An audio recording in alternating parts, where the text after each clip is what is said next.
by your good self has been forwarded to DCP New Delhi. 23 मई 2022 को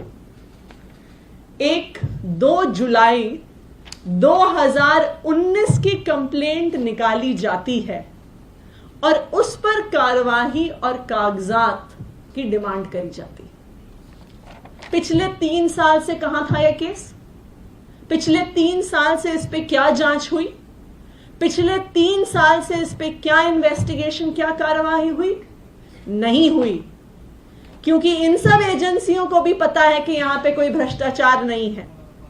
पर जब केंद्र सरकार द्वारा, भारतीय जनता पार्टी द्वारा सब एजेंसीज को मैंडेट दिया जाता है तो सब कुछ गड़े मुर्दे निकालकर, फर्जी केस निकालकर, कोई भी पुरानी कंप्लेंट निकालकर अब फर्जीवाड़ा करने की कोशिश कर रही हैं। पहले सत्येंद्र जैन जी पर फर्जी केस होते हैं, अब मनीष सिसोदिया जी पर फर्जी केस का प्रयास होता है। कौन है ये सत्येंद्र जैन और मनीष सिसोदिया? क्यों पड़ी है केंद्र सरकार इनके पीछे? केंद्र सरकार इनके पीछे इसलिए पड़ी है क्योंकि मनीष सिसोदिया जी वो शिक्षा मंत्री हैं जिन्होंने दिल्ली के गरीब बच्चों को, दिल्ली के 18 लाख बच्चों को अच्छी शिक्षा दी है। मनीष सिसोदिया जी वो शिक्षा मंत्री हैं जिन्होंने जब शिक्षा का कार्यभार संभाला था तो आप दिल्ली के सरकारी स्कूल में जाइए तो सबसे पहले टॉयलेट की बदबू आती थी। ऐसे होते थे दिल्ली के सरकारी स्कूल। बच्चों के बैठने के लिए टेबल नहीं होते थे, क्लासरूम में टीचर नहीं होते थे, पीने का पानी नहीं होता था। मनीष सिसोदिया जी वो शिक्षा मंत्री हैं जिन्होंने दिल्ली के सरकारी स्कूलों में एक क्रांति की शुरुआत करी और आज वो क्रांति यहां पर पहुंची है कि आज दिल्ली के सरकारी स्कूलों के नतीजे प्राइवेट स्कूलों से बेहतर आते हैं। आज दिल्ली के सरकारी स्कूलों के बच्चे IIT, JEE, नीट क्लियर करके देश के बड़े बड़े कॉलेज में जाते हैं। आज दिल्ली के सरकारी स्कूलों में एडमिशन के लिए हजारों बच्चे अप्लाई करते हैं। 5000 सीटें होती हैं हमारे स्कूल ऑफ स्पेशलाइज्ड एक्सीलेंस में और 80,000 लोग वहां पे एप्लीकेशन डालते हैं। इस शिक्षा क्रांति के प्रणेता हैं मनीष सिसोदिया जी। कौन है सत्येंद्र जैन जी? सत्येंद्र जैन जी वो स्वास्थ्य मंत्री हैं जिन्होंने हर दिल्ली वाले को अच्छी स्वास्थ्य की व्यवस्था बिना कोई भी पैसा खर्च किए दी जा सकती है, उसका मॉडल देश के सामने, दुनिया के सामने रखा है।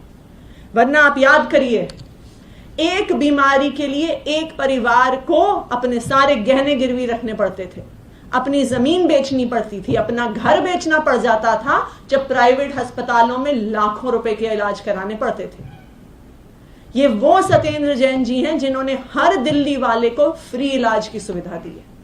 ये वो सत्येंद्र जैन जी हैं जिनका मोहल्ला क्लिनिक का मॉडल पिछले 2 महीने में 3 चीफ मिनिस्टर देख के गए हैं। ये वो सत्येंद्र जैन जी हैं जिनकी मोहल्ला क्लिनिक में फ्री दवाई मिलता है, फ्री टेस्ट मिलता है, फ्री इलाज होता है। और आज दुनिया पहचान रही है दिल्ली के इस मॉडल को। जब वर्ल्ड इकोनॉमिक फोरम में चर्चा होती है दुनिया के विकास के बारे में तो दिल्ली सरकार के प्रतिनिधि को बुलाया जाता है। जब यूनाइटेड नेशंस में चर्चा होती है तो दिल्ली सरकार के प्रतिनिधि को बुलाया जाता है। जब वर्ल्ड एजुकेशन फोरम में चर्चा होती है तो दिल्ली सरकार के प्रतिनिधि को बुलाया जाता है। जब वर्ल्ड सिटीज कांग्रेस जो सिंगापुर में होने वाली होती है तब दिल्ली सरकार को बुलाया जाता है। क्यों? क्योंकि आज पूरी दुनिया पहचान रही है कि जो दुनिया भर में शिक्षा, स्वास्थ्य, बिजली, पानी की समस्याएं हैं उसको सुलझाने का मॉडल दिल्ली सरकार लेके आई है। और भारतीय जनता पार्टी को तो ये पचता नहीं है। कैसे पचेगा? वो थोड़ी चाहते हैं कि हर गरीब को इलाज मिले, वो थोड़ी चाहते हैं कि दिल्ली के हर गरीब को अच्छी शिक्षा मिले। उन्हें पता है कि इस दिल्ली मॉडल के माध्यम से राज्य दर राज्य में अरविंद केजरीवाल जी का स्वागत हो रहा है। वो थोड़ी चाहते हैं कि देश के हर बच्चे को अच्छी शिक्षा मिले और इसलिए ये फर्जी केस बार बार किए जा रहे हैं। लेकिन मैं भारतीय जनता पार्टी को बताना चाहूंगी, मैं केंद्र सरकार को और प्रधानमंत्री जी को बताना चाहूंगी कि हम आपके फर्जी केसों से डरने वाले नहीं हैं। तो आतिशी मार्लेना को आपने सुना, उन्होंने कहा कि सत्येंद्र जैन पर फर्जी केस बनाया जा रहा है और ये तमाम बातें उन्होंने की। आतिशी मार्लेना ने जिस शिकायत का जिक्र किया उसका सच क्या है आपको बताते हैं। बीजेपी के 2 कार्यकर्ताओं ने एंटी करप्शन ब्यूरो को खत लिखकर दिल्ली में स्कूल निर्माण में 2000 करोड़ रुपए के घोटाले का आरोप लगाया है। पूरे मामले की जांच की मांग की गई है और इस शिकायत में यह कहा गया है कि स्कूल के कमरे बनाने में बिल बड़ा चढ़ाकर दिखाया गया है और जनता के टैक्स के पैसे से लूट की गई है। तो बीजेपी के 2 नेताओं ने एंटी करप्शन ब्यूरो को खत लिखा है। स्कूल निर्माण में 2000 करोड़ रुपए के घोटाले का आरोप लगाया है। वहीं पीडब्ल्यूडी मंत्री सत्येंद्र जैन पर भी घोटाले का आरोप लगाया गया है। एसीबी ने दोनों शिकायतकर्ताओं को यह खत भेजा है। उसके अलावा आरोपों से जुड़े सबूत पेश करने के लिए भी कहा गया है। करप्शन किया होगा तो जरूर करेंगे। कोई एजेंसियां कोई भी बिना तथ्यों के काम तो करती नहीं है।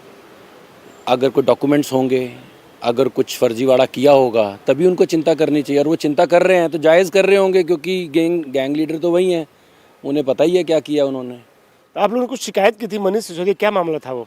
देखिए, इस दिल्ली के अंदर ये शिक्षा का बहुत ढोल पीटते हैं कि हमने शिक्षा में बहुत काम किया, साइंस की क्लास नहीं लगती, और जो स्कूल है अगर आरटीआई लगाई है तो नए स्कूल बने नहीं। कुछ कमरे बने हैं, हाँ इन्होंने कमरे अपग्रेड किए हैं, सैंपल फ्लैट की तरह कुछ बाहर से क्लैडिंग चेंज की हैं। कड़ी कुंडे की छतें हैं, 5-5 लाख रुपए में कमरा बनता है, उसको इन्होंने 28-28 लाख में बनाया हुआ है।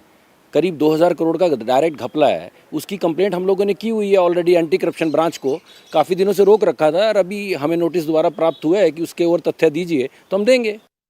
इंडिया टीवी हर वक्त हर जगह डाउनलोड करने के लिए सर्च करें India TV news Google play store या ऐप स्टोर पर।